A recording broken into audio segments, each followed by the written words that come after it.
Welcome to Phoenix English classes once again, and we are going to start the first chapter from Hornbill that is prescribed in class 11 CBSE board.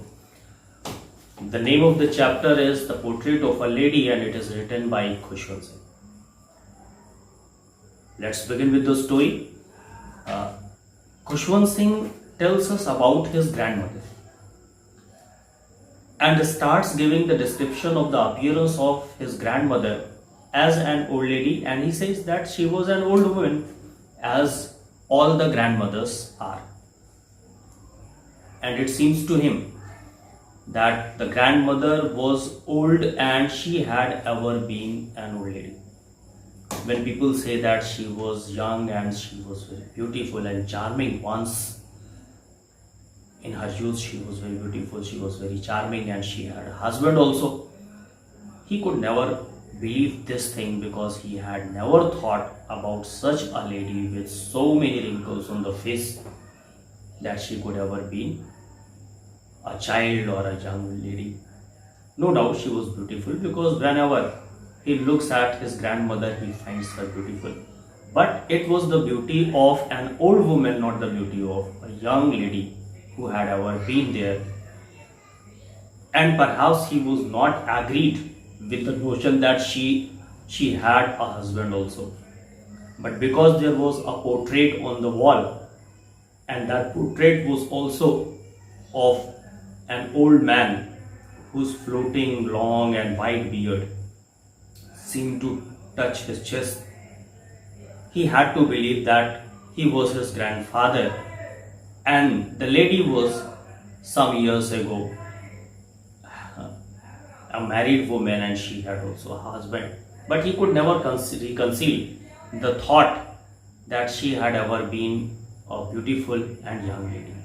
But this was the first section of this chapter in which the writer tells us about the appearance of the grandmother. There is another description in this section when he talks to his grandmother. Sometimes his grandmother tells him she was a child also. She was not only a beautiful young lady, but she was also a child like he was, and she used to play. The games were different from that of the writer's game, the author's game. He could never think that the old woman could have ever been a young lady, and it was impossible that she was a child. He believed that she had always been the same old lady as she was before him. This was the beginning of this story, and after the appearance he starts giving us the description of their life in the village, because the grandmother was not only a grandmother, she was also a friend of the author. When he was a child and he was living in the village alone with the grandmother, the reason was very simple, because his father and his mother, they went to the city to settle there, and because everything was not settled up there in the city, to shift the whole family there, they had left this child Khushwant Singh with the grandmother. And the chemistry between these two, we may also say that these two friends, the grandson and the grandmother, was very good. They constantly lived together, and they were in the village, and their life in the village was very good. He always misses the part that he spent there in the village with his grandmother, because there was a very good friendship between them, and he was living with an old lady who was not only beautiful but was also very sympathetic and was also very caring, and she was also a very good friend of the author. And one thing that he always thought is that his grandmother was never a young woman, and she will never become an older one. Her age has stopped. She was as old as she is, and she will remain the same. She will never grow older. That was his firm belief. That was the belief of the writer. and he thought that for the 20 years I witnessed the same thing. For 20 years he always looked at his grandmother, and she was in the same visage, she was in the same appearance as he would have seen and recognized her first, as she was his grandmother. No doubt she was not very beautiful in her body, she was not very beautiful in her appearance because she was an old lady, but no doubt she was very beautiful at her mind and at her heart. Then he gives a description of what she wore. She wore a white sari, she wore a white cloth, and she never stood erect. She was bent a little bit, and one hand was always there on her waist to balance herself, but on the other hand she had always having a rosary, and this rosary beads were never stopped. She always was found telling her rosaries, and there was a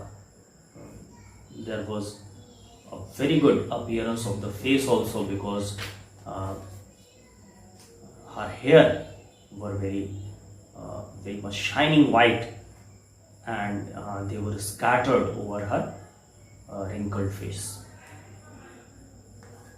Two things that had been there with the grandmother, and it was never found to be absent. If she is awoken, her lips moved in prayers and her fingers of one hand moves to tell the rosaries, and her prayers had always been going on. She never stopped her prayers if she was free, and she never stopped telling her rosary. That was her prime concern. Perhaps that was the only thing she could never let it off. Then another thing that was a thing which the writer could never forget, and it was that not only this relationship that was between the grandmother and the grandson, there were certain things that the grandmother did, though it was not related to the grandson, but it had always attracted the grandson to think of, and that was the behavior of the grandmother. The grandmother never sends the grandson alone to the school. He goes to the school in the village, but there was always the grandmother with him. She went to the school, up to the school, and she went there with him, and they will always remain there all together. The simple reason of the grandmother's going to school was that the school was near, it was in some way attached to the temple, and the priest was another man who was not only the priest of the temple but was also a teacher, and he taught the students alphabets as well as the morning prayers. After the appearance, the writer starts giving description of his own relation with the grandmother when they were living in the village, and what kind of a village life was there. That is well described by the author. He says that the grandmother used to make him ready for the school, and at that time when she dressed him up, when she was busy in dressing him up and preparing him for the school with his school bag and the board on which he had to write, she used to sing the prayers. Although the writer could not understand what the meaning of the prayer was, but the intoning of the voice of the grandmother was especially dear to him, and the grandmother used to do it only in order to make him memorize all these prayers, so that in coming years when he will become a grown up person, he would have the memories of such good and ecclesiastical songs that will improve the personality and the aesthetic nature of the boy. This was the purpose of the grandmother, but the writer, because he was a very small boy, he enjoyed the voice, the melody that was there always present in the voice of the grandmother. And after that, when the poet was fully prepared for the school, she used to give him a pot for the ink and the wooden board which was to be carried to the school to write the alphabets and numbers that were taught in the school. And then she used to give him a stale bread with a little bit of sugar and butter. That was the meal which was prepared at night, and in the morning when he was leaving for the school, he was given that kind of a breakfast. That was always a meal of stale bread with butter and a little bit of sugar. And whenever they were on the way to school, rest of the stale bread that were left over, the grandmother never forgot it at home. She used to carry it, and on the way to the school, all the dogs that came across were fed by that old lady, and all those dogs used to follow them up to the school. Here the writer gives a bit of description about his school and about his lesson also. Both the grandmother and the grandson reached a school where the priest was also a teacher, and he used to teach all the students the alphabets and the morning prayers. And the grandmother used to sit in the temple and she used to read scriptures there. When both had completed their work, the grandmother with her scriptures and the boy with his lessons of the day, the school was over and they came back home. And at that time also, all those dogs who had gone in the morning to the school with the writer and his grandmother, they also used to come back following them. And that was the usual day's work in which the writer finds himself busy in many activities, including his preparation for the school, his going to the school, lessons at school, and then coming back. And in all the activities, there was a presence of the grandmother. After describing all these things, all these events that were the usual day's work or the usual practice of the day for the writer and his grandmother, he starts giving a description of the turning point in the life of the grandmother and the grandson. It means our author. Soon this turning point came into the life of these two people, because the father and the mother were well settled in the city. They thought of bringing these two, the grandmother and the son, to the city, so that the boy could have an admission in some good school, some English school, and may continue with his study, and the grandmother should also live a life of comfort in the city. And that was the turning point in the life of the author and his grandmother.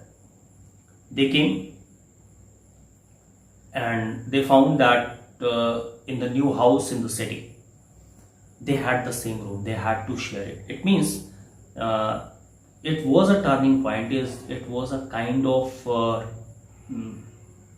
turning point, or it was a kind of a bit of change in the usual connection between these two. Yet the relationship was quite, it was not a big house, it was rather a small house. That's why they had to share the same room. And in this way, whatever be the day of the writer, in the evening when he came back from the school, he was always with his grandmother, and at night also he was always with his grandmother till some time, only for a few years. Then he starts giving the description of what kind of a schooling was going on in the village. The school was not so big, or it was not an English school. But now in the city, he was studying in an English school where the most important lessons were on geography, on history, on science, and lots of English. But there was no study of spirituality. There was no place perhaps for the kind of the prayers that were the part of the study of the village boys. And whenever the grandmother asked him what was being taught there, because grandmother was also always concerned with the education, with the kind of education, with the subjects that were being taught in the school, and she used to help him out in his homework. She was curious about what was the grandson studying there in the school. So curiously she asked, what is being taught in your school? And what the answer she got was really very much full of pains for her. It was a thing of discomfort and disapproval for her, because she came to know that there is no spirituality, there was no study of God, there was no study of scriptures, and in such a school, about such a study, she does not have any good opinion. She thought that in this way the boys will not get education, but they will be astray, and she was disappointed. But because it was the kind of education he was receiving, it seems that she started cutting her off from that part of his life, which was education, because she could not help out the writer anymore with the new subjects in which he had to study about Archimedes, he had to study about lots of science, the new formulas, and new kind of mathematics, and a new language, an entirely new language, that was English. So these were the things that the grandmother disapproved, and she was also distressed because she could not help him anymore with his lessons. She did not believe in the things that were taught in his English school. She was distressed on account of not teaching about God and scriptures. These are the very description that are given by Khushwant Singh here. Next, he starts giving us an account of the link of friendship between the grandmother and the grandson. He says that after that years rolled by and I became grown up. I was now going to the university. I was a college going student, and because I grew up in years also, I was given a room of my own.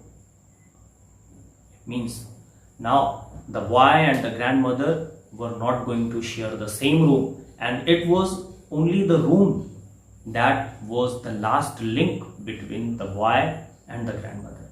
And ultimately this link was also snapped. This was also broken, and after that there was little talk between them, there was little intimacy between them. There was only a kind of formality or only a few talks that they could have as common. These things took place, and it seemed that the grandmother had accepted it very gracefully, and she did not talk much. She did not talk to anybody in the family too much, but she was always busy in her prayers with her rosary beads. And a new thing, because there were no dogs, she could not have that very intense relationship with the nature and with the creature. Yet here also in the city, the grandmother got a connection with the nature and its creature in the form of the spa. So much fond of the grandmother that whenever she did it for half an hour during the daytime, and those half an hour when she was not counting on the rosary beads, she was not telling the rosary beads, and she was not reciting the prayers, she was doing the single thing, that was scattering pieces of bread in crumbs for those sparrows. And that was really a marvelous scene when she used to feed the sparrows with her own hands. The sparrows were so fond of her and so friendly with her that they came at the proper appointed time, and they were so fearless that they used to sit on the head of the grandmother. Sometimes they used to sit on the hands and arms and shoulder, and they tried to snatch the crumbs away from her hand. And those were the most happy minutes. That half an hour was the most happy hour in the life of the grandmother, and this was the life she had started living. Having completed his study at the university, now the writer was thinking of going to abroad, and he decided that he would go to abroad for the further studies, and he would remain there for his studies for as long as 5 years. Though he had decided all these things, but he was upset also, because he was thinking the grandmother, who was not very happy on listening a single thing, a very simple thing, that when he was in school, he told his grandmother that he was going to have the lessons on music, and the grandmother totally disagreed with him, and she was disappointed to think that in schools such bad education is being given, because she thought music and dancing were the things that were fit for the have-lots and beggars, that was not for the decent gentry, for the decent folk that they really were. That grandmother, who did not accept the kind of education, the kind of English education which was imparted there in their own nation, will not be very happy to hear that he was going to abroad for 5 years. Another reason was that he was hesitating, because another reason was that he knew that grandmother loved him very much, and as soon as she would hear about his decision of going to abroad for 5 years, that may be a rude shock for the aesthetic heart of the grandmother.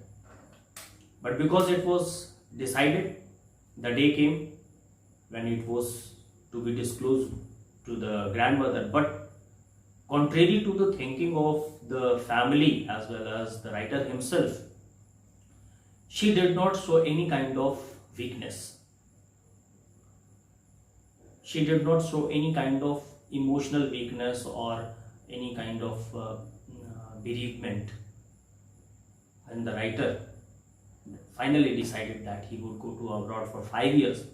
Although he himself, the writer himself, was thinking that perhaps he would not be able to see his grandmother alive when he would come back, because she was already so old, and who can say anything definitely about an old lady in such an age?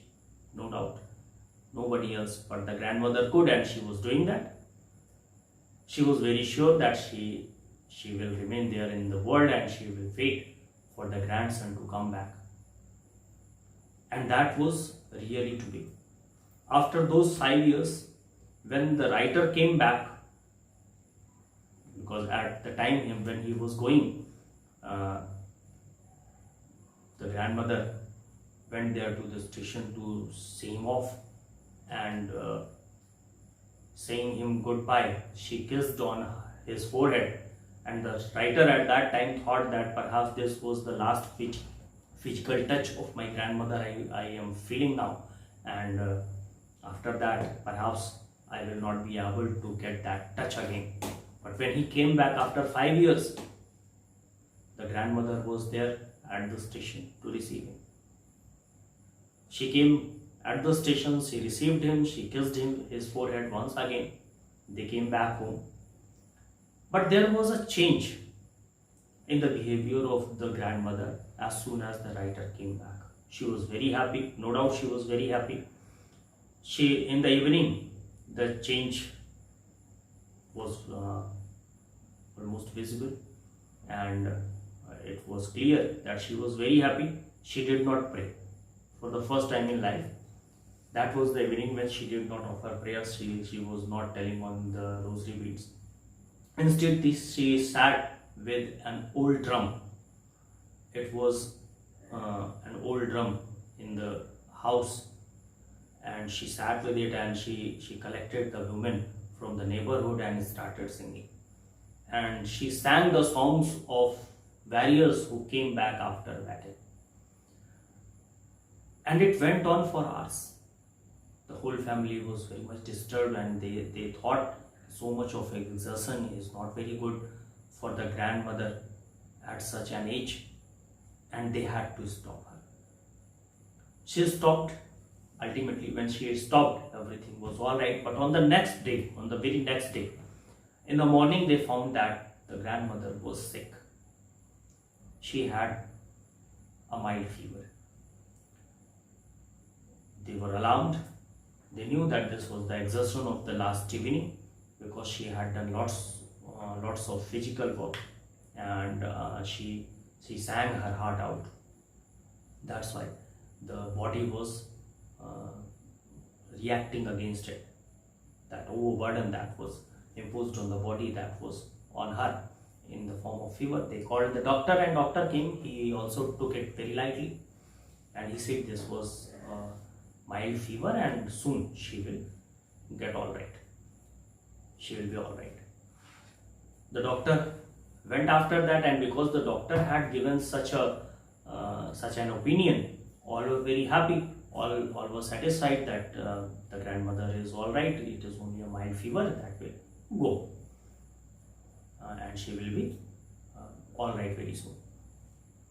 But the opinion of the grandmother was different. She told everybody in the family that it is not the common mild fever. My end is very near. She was sure that she is going to die. All became very disturbed on hearing this. They thought that because she is sick, because she has fallen ill after so long a time, she is afraid perhaps, that's why she is saying so. All the family members protested the idea that she was going to die, and they tried to console her that there is going to be nothing to her. But grandmother ignored all of them. All the protests were not heeded by her. She lay peacefully in the bed, and she started offering prayers, lying on the bed, and she started telling her beads. The family members did not think that there was something that was so grave that was going on. They were very comfort. They were very sure, because the doctor has also given no such warning that she was in the woods. She was all right. But as soon as the time started passing a bit more, they saw she was doing the same thing. She was not listening to anybody, but she was praying. She was praying in her lips, and she was continuously telling her rosaries. And after some time, her lips stopped, and the rosary fell down. And no doubt, she was not alive at all.